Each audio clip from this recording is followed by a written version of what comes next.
On vit dans un monde de combat et de guerre. Détrompez-vous de croire que les gens vous aiment ou veulent votre bien. La plupart des gens que vous rencontrez ne vous aiment pas. Et l'objectif de vie ici, ce n'est pas de chercher à vous faire aimer par tout le monde. L'objectif, c'est de vous faire aimer par ceux qui vont vous aider à avancer. C'est ça.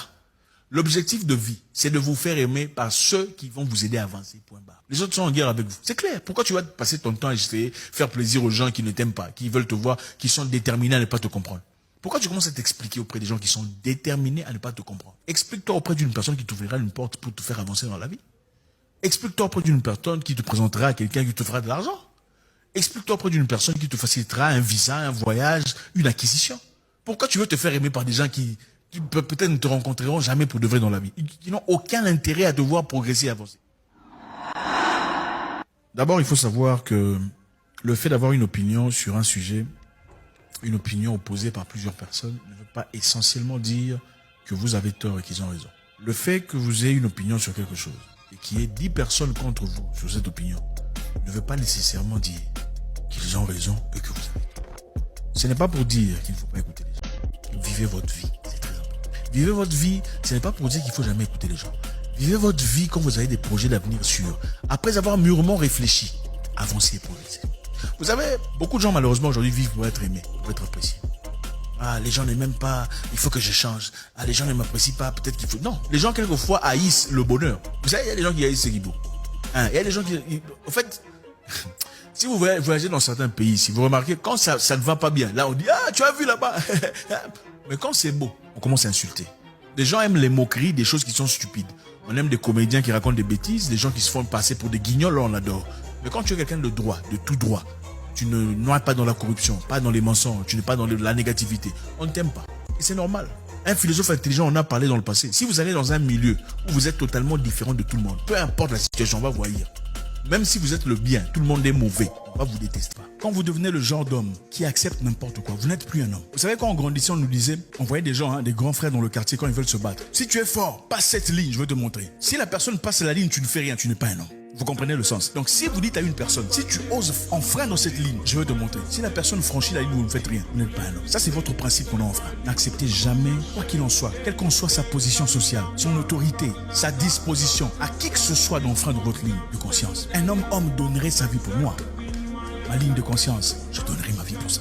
Je m'en fous de qui il s'agit. Parce qu'à la fin, tout le monde mourra. S'il respire, il mourra aussi. Donc il n'y a aucune raison d'avoir peur de qui que ce soit. Zéro, nada.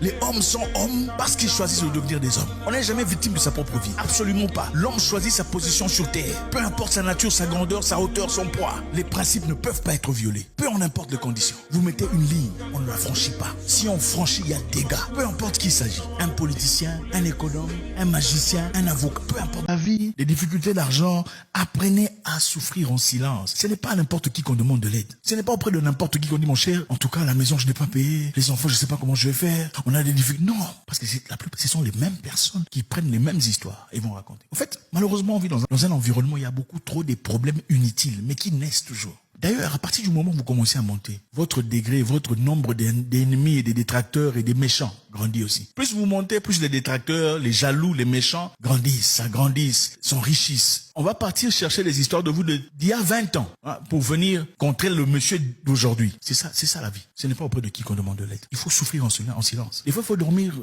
affamé, en silence. Parce que vous ne pouvez pas demander chez le voisin. Parce que son comportement n'est pas approprié. Ce n'est pas auprès de n'importe qui qu'on demande. Ce n'est pas non plus auprès de n'importe qui qu'on demande conseil. Oh, ma femme est impolie, elle est irrespectueuse, à la chambre elle fait ça. Non, ce n'est pas n'importe qui qu'on parle. Et ce n'est pas n'importe quel pasteur seulement parce qu'il est pasteur. Pasteur n'immunise pas les gens au manque de tact. Absolument pas. On peut être pasteur et très mal éduqué. Il faut vous dire la vérité. Être pasteur ne veut pas dire qu'on est immunisé aux mauvaises éducations, à la mauvaise éducation. Absolument pas. Il y a des gens qui sont spirituels, qui aiment Dieu, mais qui ont raté l'éducation civique et morale basique. Ce n'est pas auprès de n'importe qui qu'on demande conseil.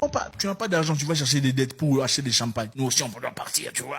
Pour faire genre, il faut mettre du champagne. Je comprends. C'est périodique, c'est des choses qu'on a tous vécues. Mais pourquoi revivre les mêmes erreurs que vous pouvez éviter? Quelqu'un me disait, un homme intelligent examine la situation, essaie de faire les bonnes choses. Un homme sage examine ceux qui ont déjà fait et essaie de ne pas faire les erreurs que ceux-là qui ont déjà fait ont fait. Un homme intelligent examine, essaie de gagner, survivre. Un homme sage examine ceux qui ont déjà accompli et essaie de ne pas faire les erreurs de ceux-là.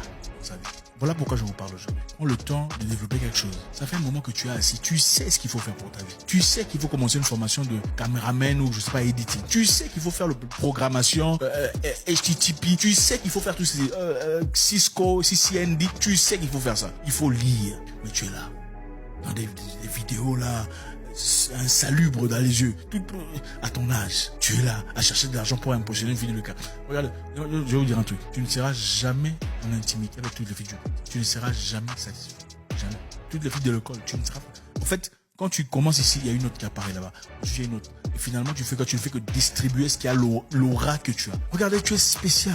L'homme est spécial. L'homme est un soleil. L'homme est un soleil. Pourquoi vous me regardez aujourd'hui? Je suis un soleil. Je suis un soleil. Et ce n'est pas de l'arrogance. C'est savoir qui on est. Sinon, vous ne me regarderez pas. L'homme est un soleil qui attire le monde. Le soleil, quand il sort de son abri, qu'est-ce qui se passe? Qu'est-ce qui se passe? Les oiseaux sortent. Les chiens s'élèvent. Vous n'êtes pas là seulement pour une Jeep. Vous n'êtes pas là pour une villa. Qu'est-ce que l'histoire dira de vous après votre départ? C'est ça le plus important. Il ne s'agit pas d'envoyer vos enfants dans les meilleures écoles. Il ne s'agit pas de faire à ce que vos enfants mangent du caviar et sirotent du champagne à volonté. Il s'agit de laisser une histoire palpitante, que les gens derrière vous touchant. La vie est surprenante. Cette banquière vient de m'envoyer un message pour me dire qu'ils ont de sales, c'est-à-dire quoi? Ils ont des loans. Loan, c'est quoi en français? Home loan, car loan, financial loan. C'est-à-dire loan, c'est quoi? Prêt. On peut te prêter l'argent. Si tu veux, on peut aussi te faire un prêt d'une maison. Enfin, maison à payer. Donc, ouais, un peu, tu achètes une maison ou voiture. C'est très intéressant, ça me fait rire. Quand la banque te contacte par WhatsApp. La banque te contacte par WhatsApp. Vous savez, la vie est bizarre. Quelque part, on dit à celui qui a, on rajoutera. Et à celui qui n'a pas, on prendra même le peu qu'il a. Celui qui a, on rajoutera. Celui qui n'a pas, on prendra même le peu qu'il a. C'est ça dans la vie. Dans la vie, quand tu as besoin des choses, on ne te les donne pas. Quand tu n'en as pas besoin, alors là, on vient frapper à ta porte. Quand tu vas à la banque, tu dis j'ai besoin d'argent et que clairement tu n'en as pas, on ne va pas te donner. J'ai besoin d'un prêt, je suis en difficulté, j'ai besoin d'aide. On ne va pas t'en donner. Mais quand la banque remarque que tu n'en as pas besoin, là, on vient t'offrir. Est-ce que tu as besoin d'un prêt? Tu as besoin d'argent? On peut te donner une maison, une voiture. C'est ça la formule de la vie. La vie est injuste maintenant. Comme on ne peut pas changer ce qui est injuste, il faut simplement savoir comment rouler avec l'injustice de la vie à ton profit. Le capitalisme en soi est injuste. C'est-à-dire qu'il y a un petit groupe de personnes qui gagnent beaucoup d'argent, pendant que la grande majorité travaille pour ce petit groupe qui ne gagne absolument rien. Donc le loan que moi je prendrais chez eux, évidemment, qu'est-ce que toi tu prendrais, Olivier? Un prêt de voiture, prêt de maison ou prêt en argent?